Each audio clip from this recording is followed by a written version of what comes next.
standout for me was going to the Olympics.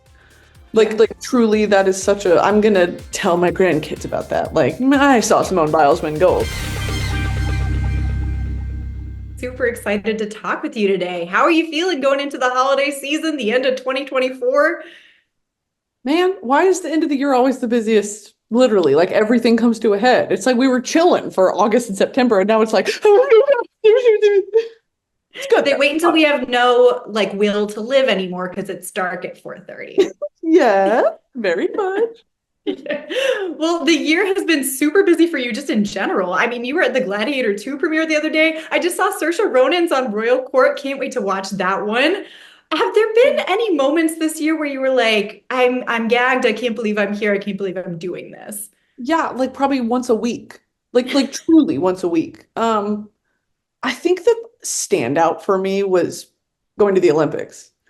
Yeah. Like truly, that is such a, I'm gonna tell my grandkids about that. Like, I saw Simone Biles win gold. Like truly, having Team USA take me out there was like a once in a lifetime thing. I'm so fortunate. And I got to work it. You know what I mean? Like they wanted me to interview Olympians and all that. Like it's amazing. That sort of stuff is just, I never thought when I downloaded TikTok in 2019 that it would be like, you're going to be talking, what? So it's stuff like that where it just always happens. Or like I did Sundance Film Festival and I interviewed Pedro Pascal, or all these premiere, the Wicked premiere, that it's just insane.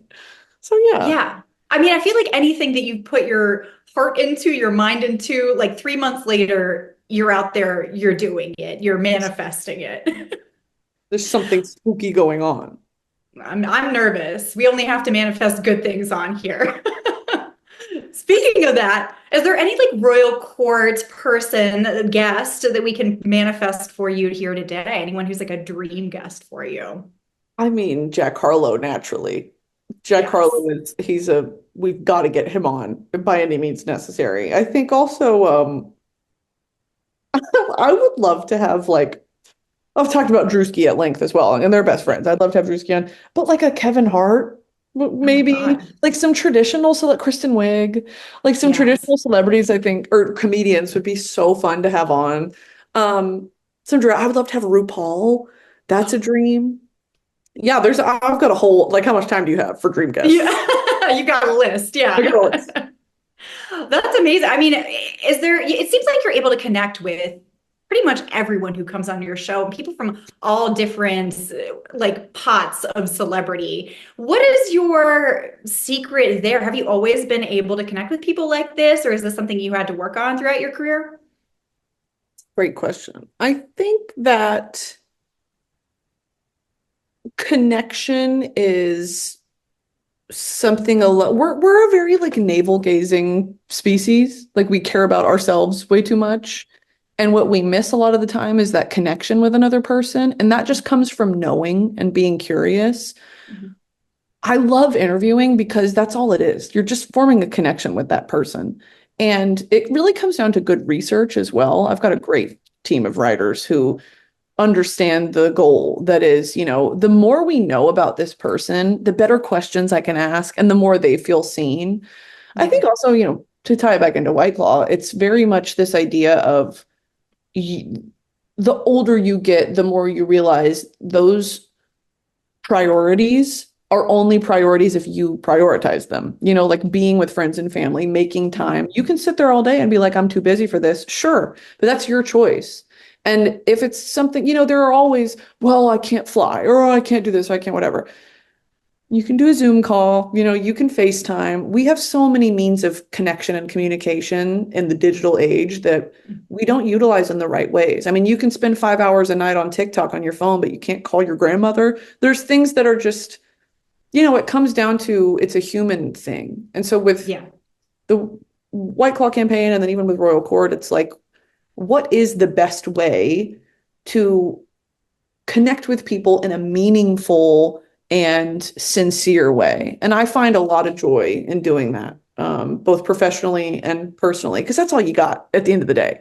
Like we live in this age of consumerism and just buy, and sell, and do this. And it's like, what an empty life if that's all it's about is get ready with me too. It's like, people are sick of it too, like having products Yeah. pushed at them and all that on these apps. So I think in this industry, this campaign was really smart because it's like, it really is that simple to just share one drink with people you love over the holidays. It really is that simple and it's that easy. So yeah, loved it. It was an easy partnership.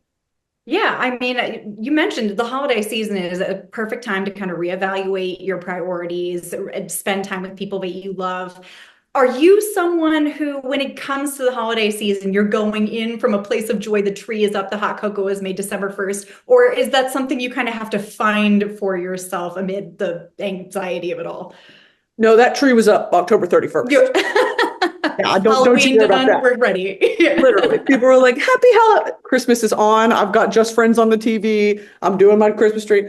Yeah, this is the first year I've um house and I have decorated my house just how I want it. And it was really gorgeous and fun. I had me a time at Home Goods and TJ Maxx. It's fun, because you get It's to, dangerous.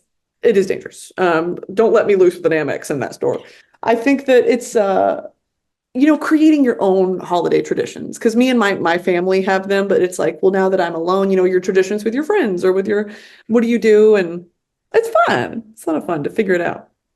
Well, we've obviously got, the reality of what our holiday celebrations look like, but let's just take ourselves to a dream spot now. Describe for me your perfect holiday celebration. Who was there? What is the dress code? What are we doing? What are we eating, drinking? Obviously, White Claw. Yeah, we're doing everybody. My Nana's having a White Claw.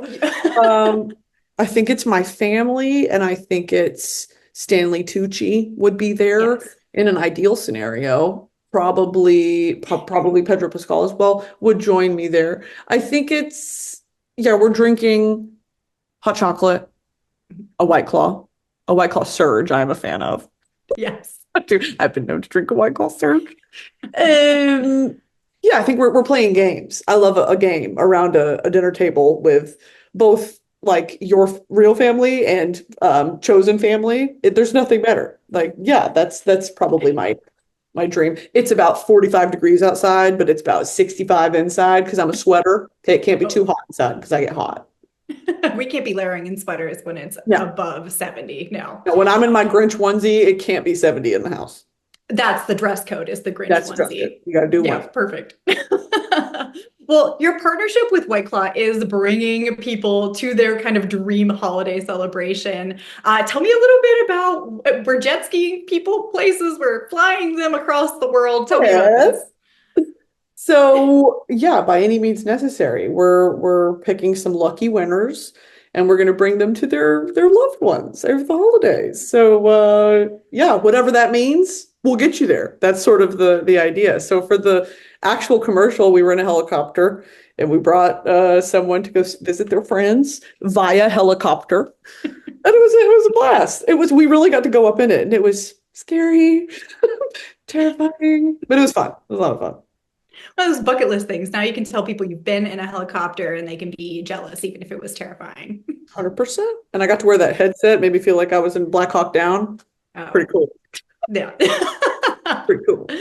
Now, as we're kind of going into the holiday season, reevaluating our priorities, looking at the people who are closest to us, I'm just kind of curious what you think makes a really good friend, because that's so valuable if we're Mm. helicoptering to see people, they better be a good friend.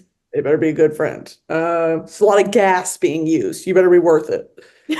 I think what makes a good friend is someone who sees you, who makes you feel seen, um, who is not afraid to step on your toes when it comes to like being real. If you need to hear something, a good friend will tell it to you, whether you're prepared to hear it or not. A good friend will make you better, and you should be making them better. Yeah, and just like a safe space, because a good friendship doesn't have judgment, but it has a sort of moral compass of like, why did you do that? Or being able to ask each other that question of, would you do that again? Do you think that was smart? Or I think, yeah, having standards for friendships as well is like if they act out of line of that, being able to be like, what are you doing, man? This isn't you. So yeah, I think all those things are it's about growing together. And it's about, my friendships are like, I'm gonna be 75 and shitting in my diaper and we're gonna be friends. So that's how I see it. Yeah, they're trapped. They're in there with you. Yeah, we're in the retirement home and yeah, we're planning an escape from the old folks home. Well, I can't wait to see that YouTube video in a couple decades.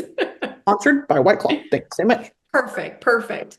Well, it sounds like a lovely holiday season. And we're about to head into 2025, though. What are you looking forward to? Do you have anything in the works or anything that you can tease for us? Got some crazy royal court guests coming up, like flatline, like people are going to pass away. Oh, RIP to them. Yeah. RIP to you guys. I think that yeah, there's some side projects coming up. They're going to be pretty exciting. Carrying on with Broski Report, of course. More hosting. I love hosting things. I mean, any opportunities like that, I think we're definitely in the works. Yeah, yeah, more of the same and some new exciting stuff. All right. Well, before I let you go, I have to know, as a citizen of Broski Nation, are you handing down any decrees or new laws for us going into 2025? Yes, all embargoes I placed on the country of Ireland before now, I'm lifting. I had a change of heart. I know I threatened to nuke them off the planet. I'm sorry, I didn't mean it. Yeah, I'm now an ally of Ireland again, and hoping to set up a semi-permanent base there soon. I Wow. don't know if it was a manic episode, but I'm thinking about an apartment in Dublin, a flat, if you will. So that could be on the radar as well for 2025. Saoirse really had an effect on you. I'm impressed. Saoirse and I soul connected. Paul and I soul connected. Oh, Hosier and I yes. soul connected. It's something I feel called. I feel called to their homeland. Well, we'll get you on a helicopter there. Well, thank you so much for taking the time to talk with me today. I really appreciate it. It's been fun.